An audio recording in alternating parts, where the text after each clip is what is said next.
తాకట్లో ఉన్న మీ బంగారాన్ని విడిపించి ఆ రోజు ఆన్లైన్ ధరకే మేము కొంటాం. Sharma gold company. Welcome to iDream. It's me Anusha Kumar. ఇవాళ మన గెస్ట్ డాక్టర్ రాజేష్ గారు, జనరల్ ఫిజిషియన్. వారితో మాట్లాడదాం. నమస్తే డాక్టర్. డాక్టర్ గారు, ఎవరైనా బరువు పెరగగానే ఫస్ట్ ఆఫ్ ఆల్ అయితే వాళ్ళు ఫస్ట్ అనుకునేది ఫుడ్ డైట్ చేయాలి, లేదంటే ఏదైనా జిమ్కో ఏదైనా ఎక్సర్సైజో ఇంకోటో వాకింగో స్టార్ట్ చేయాలి. అసలు జనరల్గా బరువు పెరగడానికి మెకానిజం అంటే బాడీలో ఏమన్నా ప్రాబ్లమ్స్ ఉండి కూడా బరువు పెరిగే అవకాశం ఉంటుందా? ఉంటే గనక వాళ్ళు ఏ విధంగా ప్లాన్ చేసుకుంటే బెస్ట్? సో బేసిక్లీ మీరు అడిగే టాపిక్ ఏంటంటే ఉబకాయం. సో ఉబకాయం గురించి మనం మాట్లాడుకుంటే ప్రపంచవ్యాప్తంగా ఉబకాయం అనేది పెరుగుతూ వస్తుంది. కారణాలు అనేవి పలు రకాలు.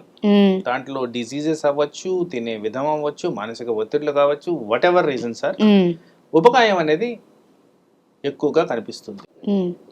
సో ఈ ఉబకాయాన్ని గురించి మనం మాట్లాడుకుంటే ఫస్ట్ అండ్ ఫార్మోస్ట్ మన జీవనశైలి ఎలా ఉంది, how we're living our life styles అనేది చూసుకోవాలి. Direct scientific evidence more than 40 పేపర్స్లో పబ్లికేషన్స్ ఉన్నది ఏంటంటే, ఎవరైతే బ్రేక్ఫాస్ట్ స్కిప్ చేస్తారో వాళ్ళలో ఉబకాయం వస్తుంది, ఓకే, ఒబేసిటీ వస్తుంది అనేది ఎవిడెన్స్. దీనికి చాలా సైంటిఫిక్ డేటా ఉంది, హార్మోనల్ రెగ్యులేషన్స్ ఉన్నాయి, అవన్నీ ఉన్నాయి. సో అలా ఉద్దేశించి మనం మాట్లాడితే first and foremost almost all active young population లేట్గానే బ్రేక్ఫాస్ట్ తింటున్నారు. అవును, టైం ఉండట్లేదు కదా డాక్టర్. దానికి కారణంగా ఆ పాపులేషన్ లో ఉపకాయం అనేది పెరుగుతూ వస్తుంది. సో చూడండి హౌ డు వి కోరిలేట్ అనేది. సో అలా చూసుకుంటూ ఉంటే మా మెడికల్ పరంగా చూస్తే ఈ మెడికల్ స్పెక్ట్రమ్ ఆఫ్ డిజీజెస్ లో డయాబెటీస్ ఒకటి కామన్ గా కనిపిస్తుంది, ఓకే, మానసిక ఒత్తిడి కామన్ గా కనిపిస్తుంది, ల్యాక్ ఆఫ్ స్లీప్ కామన్ గా కనిపిస్తుంది, థైరాయిడ్ డిజీజ్ కామన్ గా కనిపిస్తుంది. సో ఇలా చూసుకుంటూ పోతే ఇవన్నీ కూడా ఉబకాయానికి దారితీసే డిసీజెస్. ఓకే. సో ఒబేసిటీలో ఇది ఒక ఫ్యాక్టర్ అనమాట. వీటిలన్నిటి కారణంగా వస్తుంది కదా, మరి వీటిని ఎవాల్యుయేట్ చేసుకున్నారా? థైరాయిడ్ డిసీజ్ అనేది మీరు చాలా ఫ్రీక్వెంట్ గానే ఉంటారు, మీ ఫ్యామిలీలోనే చూస్తే చాలా మందికి థైరాయిడ్ డిసీజ్ కనిపిస్తూనే ఉంది, అవును, డయాబెటీస్ కనిపిస్తూనే ఉంది. వీటి ద్వారా ఇంకొద్దిగా మనం అడ్వాన్స్డ్కి వెళ్తే kidney disease, liver disease, heart disease, ఇవన్నిటికి కూడా వెయిట్ గెయిన్ కి దారి తీసే ప్రాబ్లమ్స్. ఓకే. సో ఇలా అనలిటికల్ గా తీసుకుంటే మనం ఫస్ట్ చేయాల్సింది వీటి గురించి స్క్రీన్ చేసుకోవడం. మనకు ఉందా, ఇలాంటి ప్రాబ్లమ్స్ ఉన్నాయా, వీటికి ఏదైనా చెయ్యాలనా, అవసరమైతే డాక్టర్ సంప్రదించాలనా, సో వాళ్ళు ఇచ్చిన సూచన సలహాలకి ఇన్వెస్టిగేషన్స్ చేసుకోవాలా, ఇవన్నీ చేస్తేనే what is the underlying cause of weight gain అనేది తెలుస్తుంది. బట్ ఇన్ నార్మల్ సెన్స్ తీసుకుంటే మనకి యాక్టివిటీ అనేది తక్కువ, focused amount of eating habits తక్కువ, దెన్ స్లీపింగ్ ప్యాటర్న్స్ ఎక్కువగా ఎఫెక్ట్ అవుతున్నాయి, దెన్ మానసిక ఒత్తిడి, ఈ అన్ని ఫ్యాక్టర్స్ కూడా వెయిట్ గెయిన్కి దారితీస్తున్నాం. కాబట్టి వీటిని మనం స్ట్రీమ్ లైన్ చేసుకోవచ్చా? డాక్టర్ నుంచి సలహాలు సూచనలు తీసుకోవడం కాకుండా మీరు చేస్తున్న వాటిల్లో మీరు కరెక్ట్గా చేస్తున్నారా? సో ఇవన్నీ కూడా ఉద్దేశించి చూస్తే ఈజీగా ఈ వెయిట్ గెయిన్ అనే ప్రాబ్లమ్ని మనం నివారించుకోవచ్చు. ఇప్పుడు కొందరు డాక్టర్ డ్రై ఫ్రూట్స్ హెల్దీ అని చెప్పేసి, ఇప్పుడు మీరు ఏదైతే బ్రేక్ఫాస్ట్ స్కిప్ చేయడం వల్ల కూడా ప్రాబ్లం వస్తుంది అన్నారు కదా, సో టైం లేదని చెప్పి only nuts and dry fruits తినేసి ఊరుకుంటారు. అది నిజంగా ఫుల్ఫిల్ చేస్తుందా బ్రేక్ఫాస్ట్ ప్లేస్ని? అంటే ఈ ఫుల్ఫిల్మెంట్ అనేది again it is mental aptitude. Okay, అంటే మన మెంటల్ సాటిస్ఫై, మీరు ఎంత తింటారు నేను తింటారు వేరియేషన్ ఉంటుంది, ఇట్స్ నాట్ ద సేమ్. కానీ ఆ రెస్ట్రిక్టివ్ అప్రోచ్ అనేది ఉండాలి. ఎందుకంటే హెల్త్ పరంగా చూసుకుంటే బాడీ మాస్ ఇండెక్స్ అనేది పర్టికులర్గా ఇండియన్ సబ్సెట్ ఆఫ్ పాపులేషన్లో అరౌండ్ 22 నుంచి 23 మధ్యన మెయింటైన్ కావాలి. దాన్ని ఉద్దేశించి ఒక educated person should tailor it properly. Calorie burning capacity, exercise capacity, how you are living your lifestyle అనేది ప్రాపర్గా చేస్తే కానీ ఆ టార్గెట్స్ రీచ్ కాలేవు. సో అందుకోసం ఎవరి యాప్టిట్యూడ్ వాళ్ళది, ఎవరి level of calorie burning capacity వాళ్ళది, అలా ఉద్దేశించి కస్టమైజ్ చేసుకొని ఆ ఇండివిజువల్ పరంగా మనం టార్గెట్ పెట్టుకుంటే అది కరెక్ట్. డాక్టర్ గారు, అంటే ఈ బరువు పెరగడం ఏదైతే ఉందో, కొంతమంది కొన్ని డిసీజెస్తో బాధపడుతున్న వాళ్ళు, లేదంటే లాంగ్ టర్మ్ మెడిసిన్ తీసుకుంటున్న వాళ్ళు కూడా ఉంటారు. మరి వాళ్ళల్లో ఎలాంటి సొల్యూషన్ ఎత్తుక్కోవాలి? అంటే డైట్, ఎక్సర్సైజ్ హెల్ప్ చేస్తాయా, లేకపోతే ఫర్దర్గా ఇంకేమన్నా జాగ్రత్తలు తీసుకోవాలా? సో బేసిక్లీ కొంత మెడికేషన్ ద్వారా కూడా వెయిట్ గెయిన్ అయ్యేదానికి ఆస్కారం ఉంది. సో పర్టికులర్గా వీటి గురించి ఆలోచిస్తే స్టెరాయిడ్స్ అనేవి చాలా వెయిట్ గెయిన్కి దారితీస్తాయి. డాక్టర్లు ఏ కారణంగా వాడినా కానీ వాటికి ఉన్న సైడ్ ఎఫెక్ట్ కారణంగా వెయిట్ గెయిన్ అనేది జరిగేదానికి ఆస్కారం ఉంది. హౌఎవర్ ఈ స్టెరాయిడ్స్ అనేవి అవైలబుల్ అవుతున్నాయి, ఆ సైడ్ ఎఫెక్ట్స్ తక్కువగా కనిపించే విధంగా డివైస్ చేస్తున్నారు కాబట్టి అంతగా దాని గురించి ఎక్కువగా ఆలోచించాల్సిన అవసరం లేదు. డాక్టర్లకు కూడా ట్రీట్మెంట్ పరంగా చూస్తే అది ఈజీగానే ఉంది ఆ సైడ్ ఎఫెక్ట్స్ ప్రొలాంగ్డ్గా రాకుండా ఉండడానికి. బట్ దెన్ నేను ఇదివరకు చెప్పాను, మానసిక ఒత్తిడులు అనేవి చాలా పెరుగుతున్నాయి. సో మీరు మీ ఫ్యామిలీలోనే కానీ మీ ఫ్రెండ్ సర్కిల్లో కానీ చూస్తే చాలా మందికి కూడా కాస్త డిప్రెషన్, యాంగ్జైటీ డిజార్డర్స్ ఇవన్నీ చాలా ఫ్రీక్వెంట్గా గమనిస్తూనే ఉంటాం. మరి వీటికి సంబంధించి మెడిసిన్ వాడుతున్నప్పుడు వాటికి ఉన్న frequent side effect weight gain. Okay.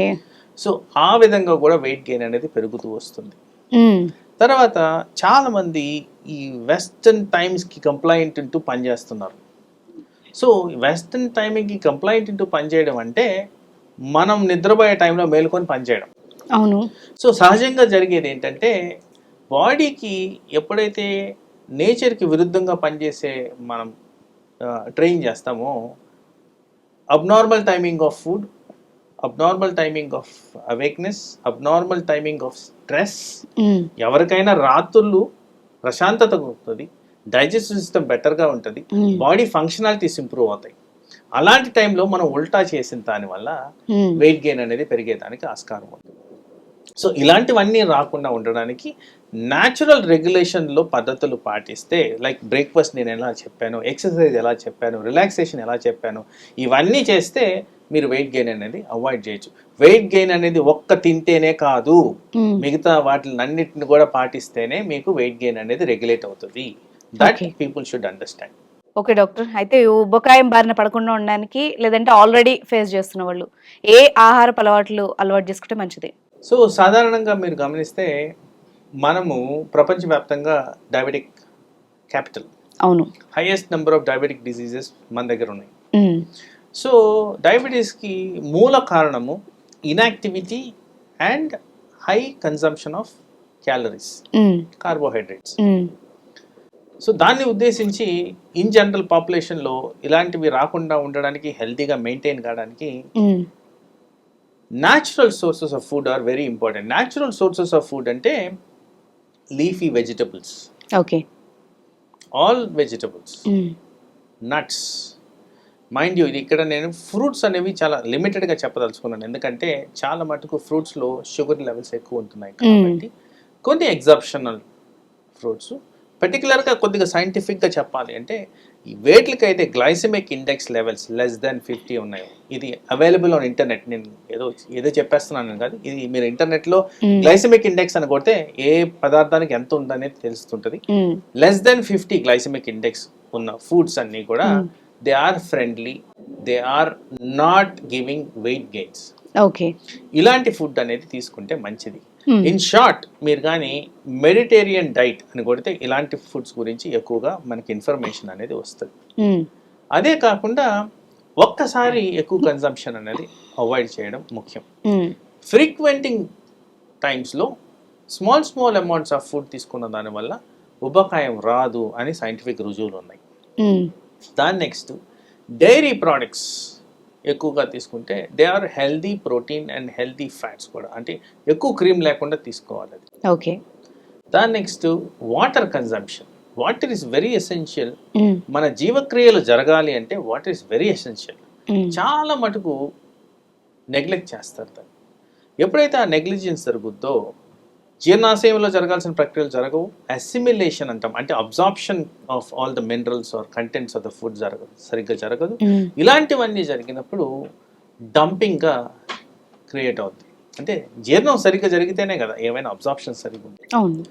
So అలాంటివి జరగాలంటే వాటర్ అనేది ప్రాపర్గా తీసుకోవాలి. Then last not the least activity. Exercise వేరు, యాక్టివిటీ వేరు. ఎక్సర్సైజ్ అనేది డెడికేటెడ్గా స్లాట్గా క్రియేట్ చేసుకొని మార్నింగ్ టైంలో చేస్తే 1 hour మంచిది. అలాగే యాక్టివిటీ అంటే మనం డే అంతా ఎంత యాక్టివ్గా ఉన్నాం, ఎంత మూమెంట్లో ఉన్నాం అనేది కూడా చాలా ఇంపార్టెంట్. యావరేజ్ చెప్పాలంటే ఒక 150 hours per week మనం ఎక్సర్సైజ్ అనేది చేయాలి. ఓకే.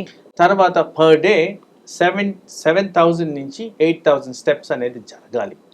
ఇలాంటివి జరిగితే these are actually moderate amount of activities and exercises.